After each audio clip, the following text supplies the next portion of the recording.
Peruano. La pregunta sigue vigente hasta el día de hoy.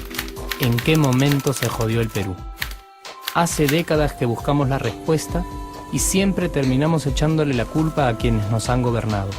Es más fácil decir que nuestro Perú se hundió por la reforma agraria de Velasco, porque el arquitecto no le dio importancia al terrorismo, por culpa del primer gobierno de Alan y su tren cargado de inflación e inoperancia económica, por culpa del autogolpe, los vladivideos y la corrupción en el gobierno Fujimori, por culpa de los whiskies y la hora cabana, por culpa de la mayoría de la clase política que gobernó y gobierna el Perú y que sigue viviendo en el escándalo y en la corrupción. Pero por más que querramos deslindar nuestra responsabilidad por la crisis social que asfixia al Perú, compartimos demasiados hábitos que nos hacen muy parecidos a quienes culpamos y criticamos, porque aún creemos que la criollada se tiene que celebrar como si fuera parte del orgullo nacional. Somos vivos y por eso compramos facturas para pagar menos impuestos. Ganamos los trabajos no por nuestro esfuerzo o talento, sino gracias a una pequeña coimisión.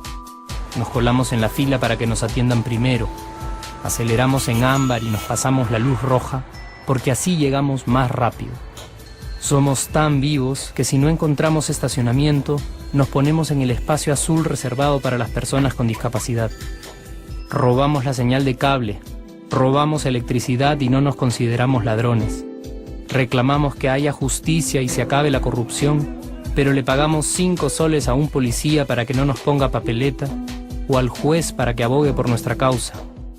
Jamás le damos el pase a un transeúnte en el cruce peatonal porque en el Perú, si no eres vivo, no eres nadie. Pero si somos tan vivos, ¿por qué le tocamos bocina al semáforo en rojo, como si este fuera a escuchar nuestra ansiedad? ¿Por qué tiramos la basura en la calle, como si la ciudad perteneciera a cualquiera menos a nosotros? ¿Por qué nos quedamos callados y no protestamos cuando el chofer de la combi no deja de cometer imprudencias?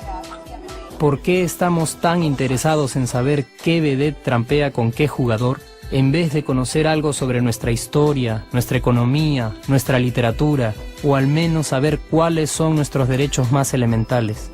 ¿Por qué sentimos que se nos hace un favor cuando un empleado del Estado nos atiende?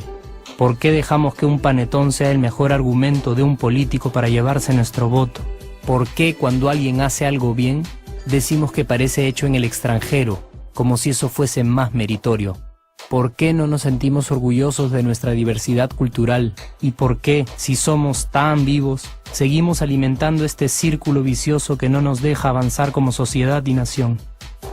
Es cierto que nuestros niveles educativos dan pena, y si queremos llegar a ser un país con posibilidades de desarrollo, se tiene que invertir en escuelas y capacitar a los maestros. Pero ¿de qué nos servirá una buena educación fuera de casa, cuando dentro educamos a nuestros hijos dándoles el peor ejemplo? Es cierto que se necesitan medidas urgentes para frenar la ola de delincuencia y violencia que azota al país. Pero ¿de qué nos servirá pacificar las calles cuando en nuestros hogares la violencia física y psicológica parece haberse institucionalizado? Es cierto que se necesita una verdadera reforma judicial para que en el Perú se pueda hablar de justicia, pero ¿de qué servirá lograrlo cuando la mayoría de nosotros sigue avalando la ley del más fuerte, del más rico, del más vivo? Es cierto que para reducir los conflictos sociales se requiere del diálogo, pero ¿de qué nos servirá ese diálogo si seguimos pensando que dialogar es imponer nuestras ideas y no escuchar al que piensa diferente a nosotros? Es cierto que necesitamos mejores leyes de inclusión social y muchísimos más proyectos de integración, pero ¿de qué nos servirán estas leyes y proyectos si hasta el día de hoy la publicidad peruana define nuestros estratos socioeconómicos por el color de la piel y a nadie le parece raro? Si hasta el día de hoy seguimos avergonzándonos de nuestras diferencias o sintiéndonos superiores por estas mismas diferencias. Es cierto, es mucho más fácil echarle la culpa de absolutamente todo a nuestros gobernantes, pero la realidad es que el Perú se hunde en exacta proporción a esa viveza que alimentamos todos día tras día. Sí, somos nosotros la materia prima con la que se hace este país, y si no corregimos nuestros hábitos, si nuestra materia prima sigue adulterada, Cualquier producto que hagamos también saldrá adulterado. Y por más logros que obtengamos en nuestra economía, en los deportes, en las artes, en nuestra cocina, por más orgullosos que nos sintamos de nuestros representantes, de nuestra historia, de nuestras maravillas o de nuestra creatividad, si no cambiamos estos hábitos, seguiremos preguntándonos ¿en qué momento se jodió el Perú? Yo ya estoy harto de esa pregunta. Estoy harto de ver cómo un país con tantas posibilidades y oportunidades, con tantas riquezas naturales y con tanta historia, tenga que seguir viviendo en el subdesarrollo solo porque no nos creemos capaces de vivir de otra manera. Estoy harto de que las desgracias de nuestros vecinos sean nuestro mejor consuelo. Harto de que el sí se puede sea solo una frasecita hecha para un partido de fútbol y que no podamos aplicarla en nuestra vida. Aunque te cueste creerlo, sí podemos. Claro que podemos. Pero depende de que tú y yo comencemos a trabajar en ello de una vez por todas.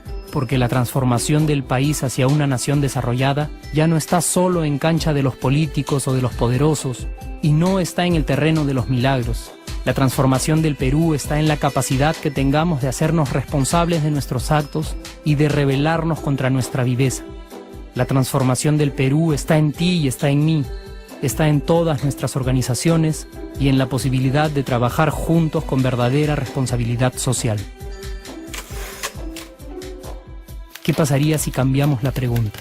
Si por ejemplo ahora te pregunto, ¿en qué momento se arregló el Perú? ¿Qué me dirías? Aunque te parezca una pregunta demasiado ingenua, tenemos que creer en ella, y la respuesta está en nuestras manos. Responsabilidad social todos.